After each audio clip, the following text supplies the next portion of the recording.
Color is a form of nonverbal communication that is instantaneous.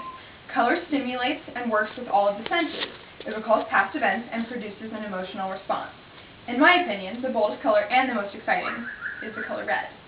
The pituitary gland really springs into action when it sees red, asserts Latrice Eisman in her 2000 book, Pantone, Guide to Communicating with Color.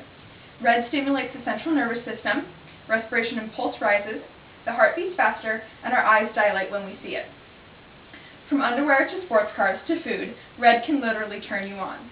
You can't ignore it, so I decided to talk about it. This is actually a lot to learn about the color red, but today I'm going to focus on just a few things. We'll explore the ways that red has been used for thousands of years, the many different meanings of red around the world, how it became used in popular phrases, and finally we'll talk about the people who wear red every day, redheads. Most colors have different meanings in different cultures, but red has a curious universality around the world. People identify red as the color of passion, anger, heat, and excitement. Red has been used sacred to humans since Cro-Magnon times, when people used red dirt for burial rituals and cave paintings.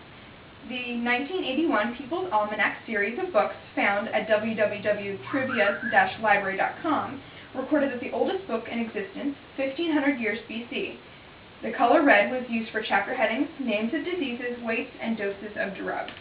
The Egyptians considered themselves the red race and applied red dye for emphasis. In medieval Europe, red thread was thought to ward off witches, and red cloth was said to prevent smallpox. For ancient Romans, a red flag was a signal for battle. Red warriors wore tunics because the color hid bloodstains and made them appear invincible.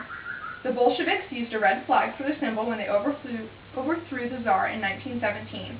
This is how red became the color of communism.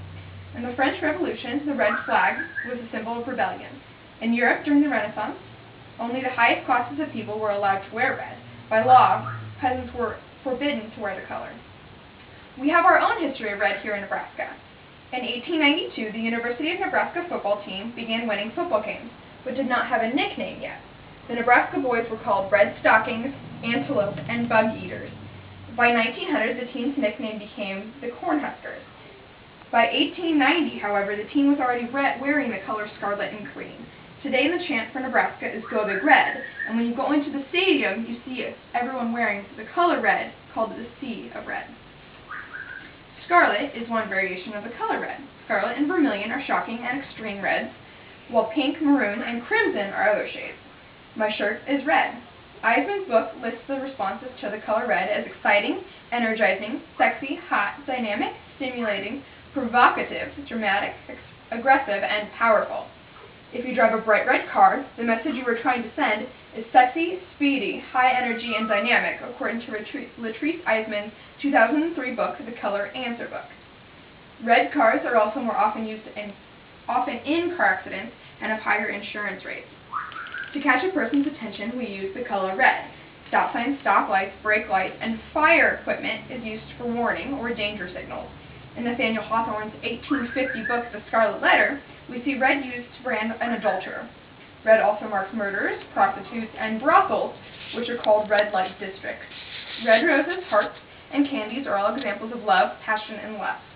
Sacrifice, courage, and bravery are also symbols of red in the forms of martyr and the Gryffindor house at Hogwarts. In some cultures, red means joy, purity, celebration, and loyalty. In Russia, red means beautiful. In South Africa, the color is for mourning. Chinese babies are given their names at red egg ceremonies. Red is the color of happiness and prosperity in Far East, and is thought to attract good luck. It's also worn by brides. In Greece, eggs are dyed red for good luck at Easter time, and superstitious people think that red frightens the devil. Red also means power. Celebrities and powerful and important people walk on the red carpet for big events. According to the 2000 website, pureforce.com, studies show that people dare to gamble more under red lighting. Red is the most commonly found color in flags, including our own United States flag. So, are you seeing red yet? The phrase seeing red and many other cliches around the word red. So how many do you know? A red letter day is one of special importance and good fortune. To paint a town red is to celebrate. To see red is to be angry. A red herring is a distraction, something that takes away from a real issue. A red eye is an overnight airplane or flight. If a business is in the red, it's losing money. To give someone red carpet treatment is to treat them like royalty. The term redneck is thought by someone to be both racist and classic because it was originally used to describe a person with pale skin that often was sunburnt doing field work. Since nothing is worth less than a penny, the phrase, not worth a 1 red cent, has been commonly used since the 18th century to describe something utterly worthless. To be caught red-handed means to be caught in the act of committing a crime. Red-handedness makes us think about having blood on our hands. So, what do Winston Churchill, Emily Dickinson, Nicole Kidman, and The Little Mermaid all have in common? They are redheads. Red hair is a genetic mutation. Brunettes have the most hair on their heads, and redheads have the fewest. Probably because red hair is rare, redheads have gotten a bad rep. Less than 4% of the population has red hair.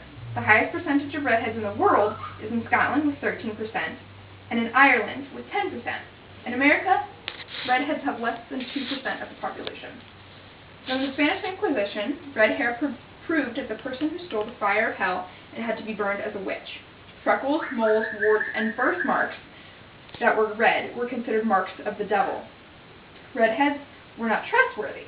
Judas, who betrayed Jesus, is often painted as a redhead. Adolf Hitler banned marriage between 2 redheads because he feared their children would be deviant offspring.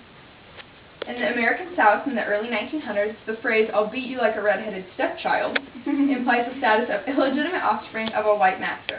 In France, being redheaded was a fate so bad that some women formed proud to be red associations. In a few places, however, redheads are thought to be valuable and lucky. In Denmark, it's an honor to have a redheaded child. In Poland, if you have 3 redheads, you win the state lottery. The Romans kept red-haired slaves and pay a higher price for them. Red has a more personal association than any other color, states sensationalcolor.com in 2010. Red draws attention, and a keen use of red as an accent can immediately focus attention on a particular element. The world would be a very dull place without color, especially the vibrant color of red.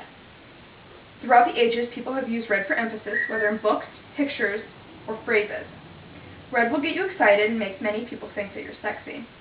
And if you have red hair, you might want to move to a country where it's lucky to be redheaded. We can't help how we respond to certain colors, but I hope your response to my speech is red hot.